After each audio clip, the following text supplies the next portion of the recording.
everyone, it's Justin Adkins from Justin Out by Justin, and I am so excited to be here for Creative Scrapbooker magazine creating this scary sweet card using products by Unity Stamp Company. I am going to be using the Monster Hug stamp set to make a card that's got some masculine vibes going on and still has some Valentine's Day-esque feels as well. We're going to start off our project by putting down all of the 3 images I want to stamp into my MISTI.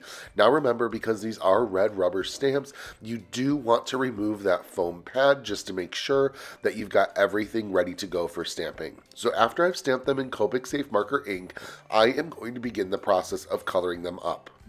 What I like to do first is I like to lay down the lightest layer of my project. So for this, I've selected a couple color palettes just to make these monsters go really quickly. So I'm starting off with some red tones by coloring up the R21. This is going to be the main body of 2 of the monsters, and then we're going to also color in the belly of the 3rd monster. So all of them color coordinate. You want to make sure to put down that first layer of color, just as that is going to make the paper nice and saturated with the ink so that the additional colors you use is going to flow a lot better. So I put down R27 and now I'm putting down some R24, just working on those blends for these little critters and to make sure that we're going to have some nice color transitions going on. After the R24, we are going to pull back in that R21 and use that to blend everything else out for the image to get that alcohol marker transition of color that we're always looking to achieve. As the R21 is the last color I'm using in this red blend, I'm really using it to make sure that my colors are nicely blended, that there aren't any sort of chunky lines, and just making sure that everything is colored out super nicely for these monsters. And see, I just kind of go back and forth to make sure that everything is all taken care of, and then after that, I move on to pulling in my blue markers. I use B00 as my base layer for my blue portion of the monsters, so we're going to color in the main body of the one monster and then the stomachs of the other 2 monsters with the red bodies. Now I'm going to go in with some B04 just to add the darkest color to this blue blend, blending it into some B02 on all 3 of my images, and then once I've got that blended, I pull back in my B000 once again so that my monsters are all color coordinating like we were going for. Now once I have the blues all taken care of, we're going to color in the inside of the mouths. I am laying down RV10, and then for the actual back of the mouths, we're going to do RV34, RV32, and then go in with some RV10 once again. However, for the tongues, they're going to be a little bit more pink with RV14, RV13, and RV10 as well. For the eyes of the monsters, we are going to start with C00 for each of the little critters' eyes, and then we're going to move in with some C4 just to add a little bit of that shadow. Once the shadow's taken care of, we're going to add some C2, and then finally I'm going to go in with some C00 to make sure that these monsters are all taken care of. Once my coloring is completed, I add in a couple bits of white gel pen accents, and then I do go in off camera and fussy cut the characters out. Now let's get into a little bit of die cutting. I've grabbed the largest of the large stitch stackable rectangles from Lawn Fun, and I am going to be die cutting it from red paper. The second largest size I am going to be die cutting from a light blue paper, and then I'm pulling in the scalloped rectangle dies from Lawn Fun as well. I'm going to pull out the second largest die to die cut from white paper. Off camera, I realize that this die is just a little too big, and I actually end up doing the 3rd largest die. So you'll see right there how they're all going to lay against each other. So of course we got to get into a little bit of ink blending, so I'm grabbing that light blue die cut rectangle and I'm going in with some Salty Ocean Distress Oxide inks. Using my mini foam blending tool, I'm distressing the edges of this rectangle so that it makes the edges look a little bit darker than what is in the center. So I've gone ahead, I'm just getting that nice Salty Ocean color on the edge of the paper, really darkening it up but trying to work for a nice transition of color towards the center where it's lighter. Afterwards, I'm going to grab some mint tape and tack it down to the back of a star stencil by Pink and Main. You can use whatever stencil you have on hand. I was just really feeling some stars, and I decided to go in with some Prize Ribbon Distress Oxide ink over the star stencil. So once I have that nice and solidly blended, I'm then going to grab a new blending tool and, I dumped it off a little bit. I apologize. We're going to go ahead with some chipped sapphire distress oxide ink just along the edges so that the darker part of the stars is on the edge of the paper. Blend it out with the prize ribbon tool just to make sure that the colors transition nicely. And then once that is all taken care of, I remove it from the backing to show you that I've got my little star background taken care of.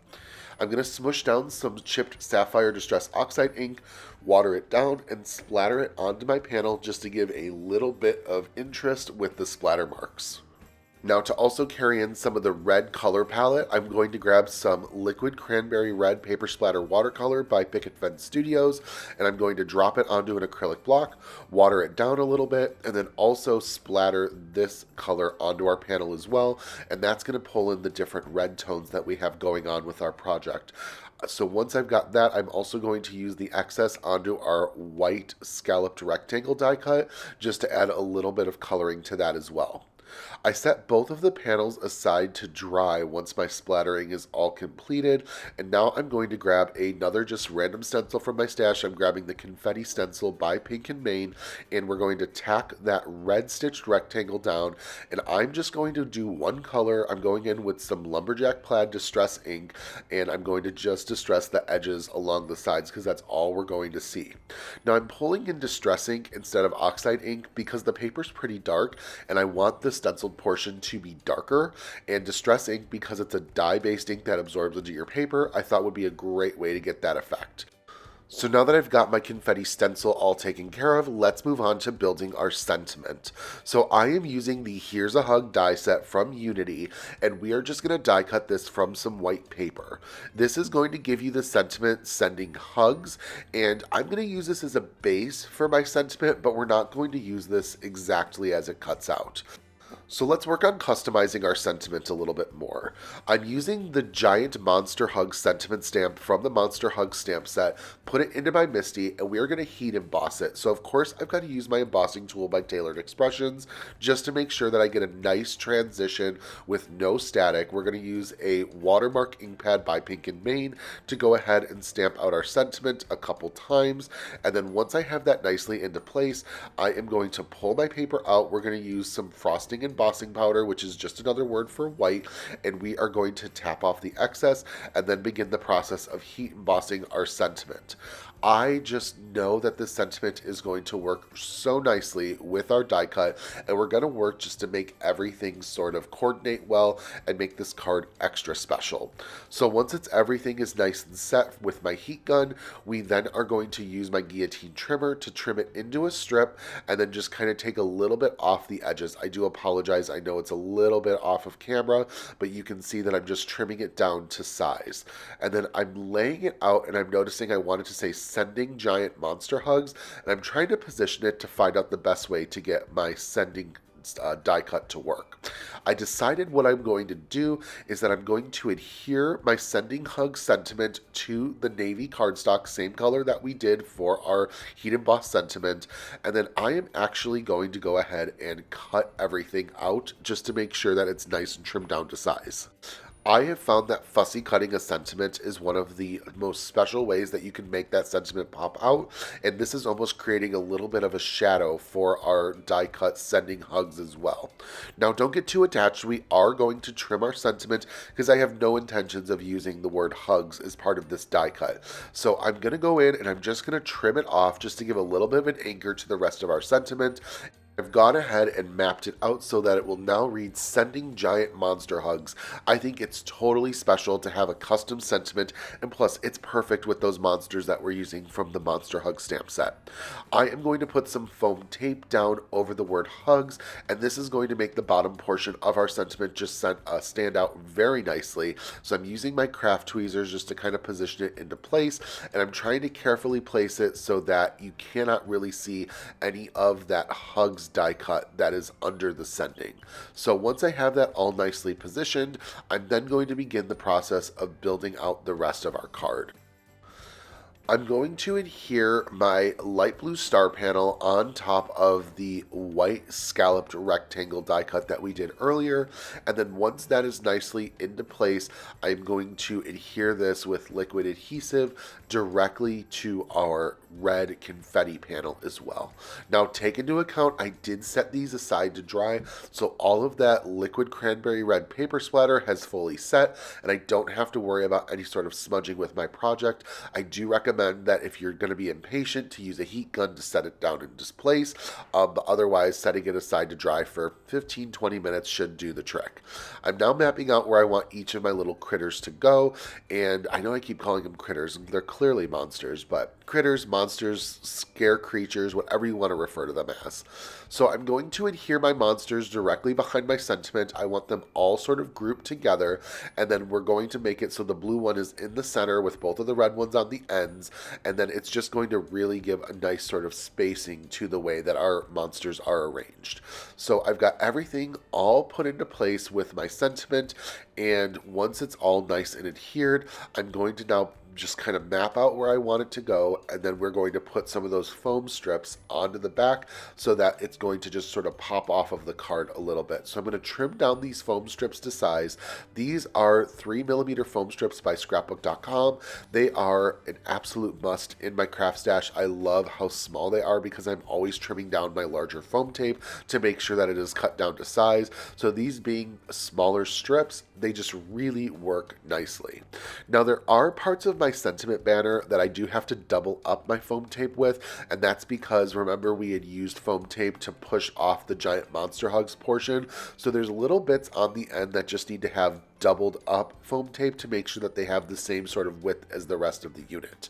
So I'm keeping that in mind, and I'm removing the backing of all of my foam tape, and then we're going to get it nicely put into place on our card. I love the use of the reds with the light blues and the navy. I think it works really well, and that white just gives a really special pop to the different elements of our card.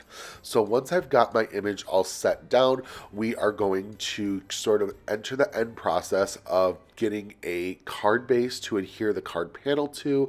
It's cut down so it's an A2 card base, and then after I have it situated on the card base, that's when I like to go in and add a little bit of embellishment. So we're going to use some Razzle Dazzle sequins. These are by Picket Fence Studio. I'm just going to put 3 of them down. We're going to use the light and dark blue sequins that are included in the mix, and then I'm going to use my craft pick tool to get them nicely into place. Sometimes tools with a wax tip, I feel like you got to give a little bit of extra effort for it to get nicely and adhered. So here I'm putting a little extra glue down for my last sequin and using my fingers to get it into place. And our card is fully completed. I hope that this monster card gives you a scream of excitement with how cute it is and jumpstart some inspiration for how you can use Unity Stamp Company products to create some really fun cards. Thank you so very much to Creative Scrapbooker Magazine for having me on to create another video tutorial for you all. And don't forget, if you enjoyed this tutorial, you can find me on Instagram and YouTube at JustinOutByJustin. Thank you again for stopping by, and happy crafting, y'all. Goodbye.